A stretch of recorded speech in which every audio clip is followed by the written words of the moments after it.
So hello students, अभी हम देखने वाले हैं कि जो BHDC 101 है, इसको कैसे पढ़ते हैं इसके बारे में हम अभी देखने वाले हैं। तो जो अभी नए लोग हैं, जिन्होंने कभी इग्नू के बुक्स को नहीं देखा है, उनके लिए भी ये उपयोगी वीडियो होगा। ठीक है, तो मैंने इसी यूनिवर्सिटी से जो है डिग्री और मास्टर्स डिग्री भी कंप्लीट किया है। तो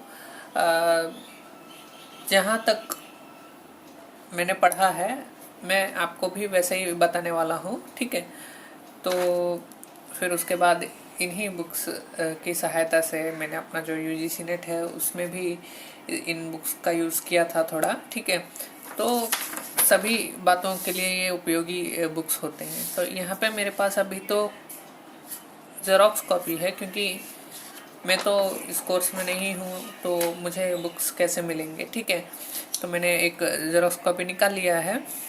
अभी देखिए कि इसमें लेसन्स दिए गए हैं। ठीक है, इकाई 1 2 3 इस प्रकार से लेसन्स दिए गए हैं।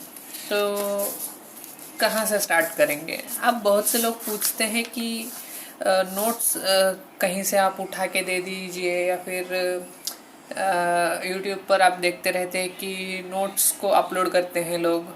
ठीक है, तो ऐसा मुझे नहीं लगता कि अलग से आपको कोई नोट्स पढ़ने की आवश्यकता है यदि आप बुक्स को जो है पढ़ लेते हैं तो। ठीक है, क्योंकि क्वेश्चंस ऐसे बनते हैं कि आपको पूरा बुक पढ़ना चाहिए। ठीक है, ऐसा मेरा मानना है। और आप देखेंगे तो ये बहुत ही सरल भाषा में ही लिखा जाता है।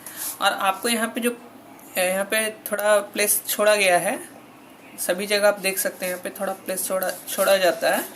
ठीक है, ऐसा क्यों करते हैं कि आप नोट्स बना सके अपने बुक्स में ही। ठीक है, इसको ध्यान में रखना है।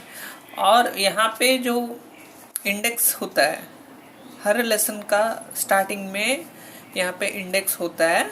तो उस इंडेक्स में जो है आप पूरे लेसन का नोट्स यहीं पर बनाएंगे। ठीक है, जो भी इम्पोर्टेंट नोट्स है थोड़ा थोड़ा करके आप जो है पैराग्राफ वाइज भी बनाएंगे नोट्स।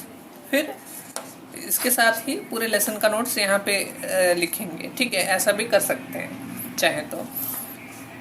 और कहाँ से स्टार्ट करें? अब देखिए, हम अब अपने सब्जेक्ट में चलते हैं। ठीक है, तो ये है हिंदी साहित्य का इतिहास। ठीक है, तो ये कहाँ से कहाँ तक है? ये आदिकाल से लेके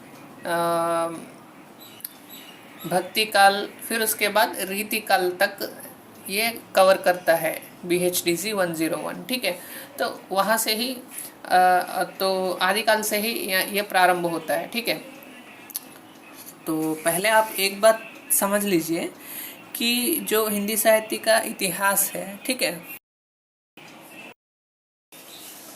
तो यहाँ पे आपको एक बात समझ लेना है कि जो हिंदी साहित्य का इतिहास है, ठीक है, तो वो कितने भागों में डिवाइडेड है, ये आपको समझना आवश्यक है। ठीक है, ये डिवाइडेड है 4 भागों में। ठीक है, 4 भागों में इसको डिवाइड करते हैं।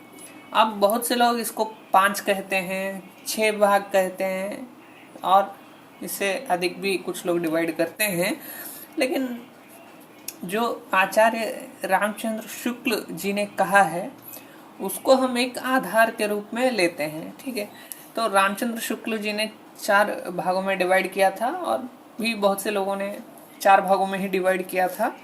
तो इसी को हम थोड़ा आधार बना के चलते हैं, अधिक रूप से इसी का प्रयोग करेंगे। ठीक है, तो आदिकाल है पहले हिंदी साहित्य के इतिहास में।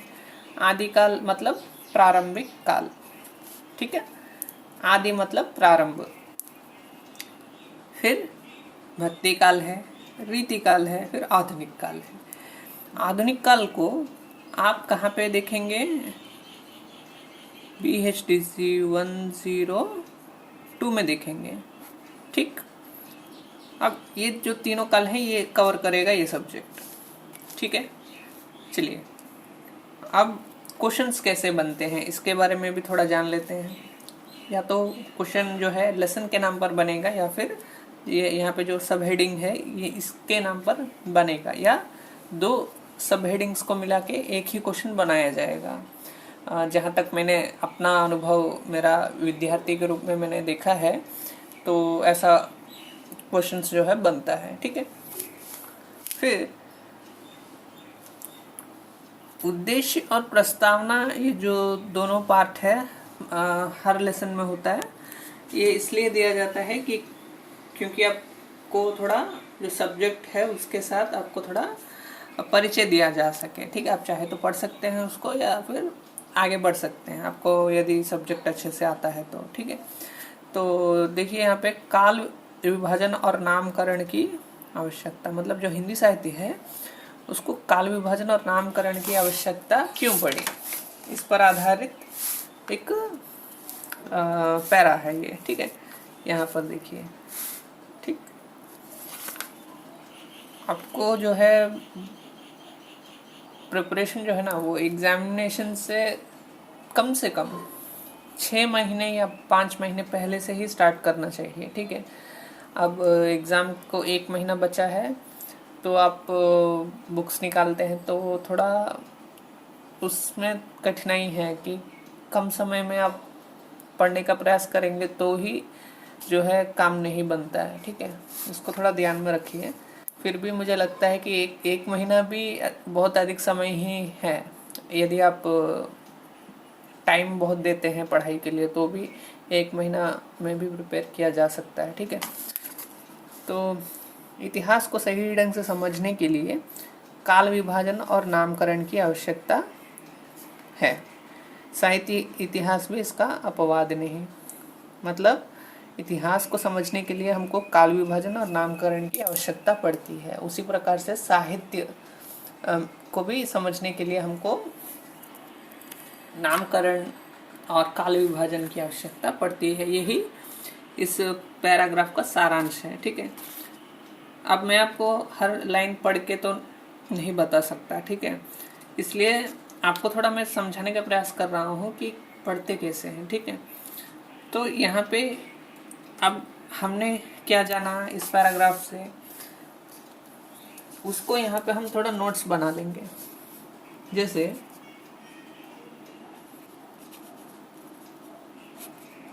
इतिहास को समझने के लिए काल विभाजन और नामकरण की आवश्यकता पड़ती है। हो गया। ठीक है, ये इतना बस है मेरे लिए। मुझे लगता है कि इस पैराग्राफ में इससे ज़्यादा नोट्स तो उतना नहीं बनेगा। जो भी हो, नोट्स हमेशा एक ही लाइन का होना चाहिए, लेकिन यहाँ पर अब नोट्स नहीं है उतने अधिक तो मैंने एक लाइन बना दिया, लेकिन नोट्स हमेशा एक लाइन में ही समाप्त हो जाना चाहिए। ठीक है, अब एक ही नोट है तो एक ही लाइन मैंने लिखा है इसीलिए। ठीक है, थोड़ा बड़ा होने पर भी ऐसा। ठीक है, आप समझ रहे हैं ना।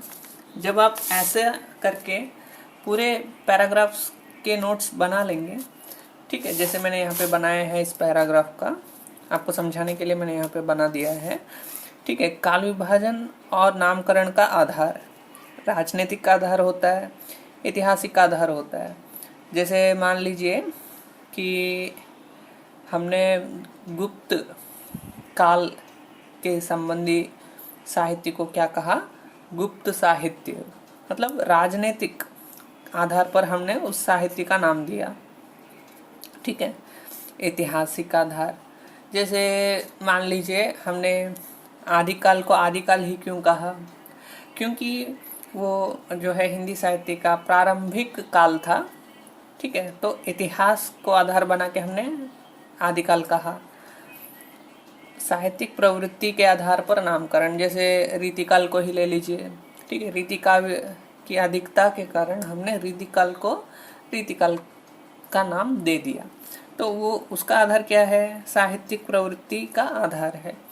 ठीक है, और भक्ति काल के संबंध में भी हम कह सकते हैं कि हमने साहित्यिक प्रवृत्ति का आधार लिया। ठीक है, तो इस प्रकार से तो यहाँ पे पूरा लाइन मुझे रिवाइज करने की आवश्यकता नहीं पड़ेगी जब मैं दोबारा इसको रिवाइज करूँगा, ठीक है। तो पूरा पढ़ने की आवश्यकता नहीं पड़ेगी। तो इसीलिए मैं कहता हूँ कि जो आपको यहाँ पे सुविधा दिया गया है, ठीक है, अच्छे से आपके जो बुक्स होते हैं बहुत ही, उसका पेपर का क्वालिटी भी बहुत अच्छा होता है। तो आप नोट्स बाहर से जो खरीदते हैं ना, उससे भी अच्छा क्वालिटी का ही पेपर आता है। तो यहाँ पे आपको नोट्स जब बनाने के लिए इतना सुविधा दिया गया है तो उसका प्रयोग भी कीजिए, ठीक है। ऐसा आप जो है अंडरलाइन देखिए, अब जैसे आप पढ़ते जाएंगे ना, आपको समझ में आ जाएगा कि कौन सा पॉइंट इम्पोर्टेंट हो सकता है, उसके आधार पर अंडरलाइन कर लीजिए। अंडरलाइन करने के बाद पॉइंट वाइज ऐसा यहाँ पे जितने पॉइंट बनते हैं एक एक लाइन का बस लिख लीजिए।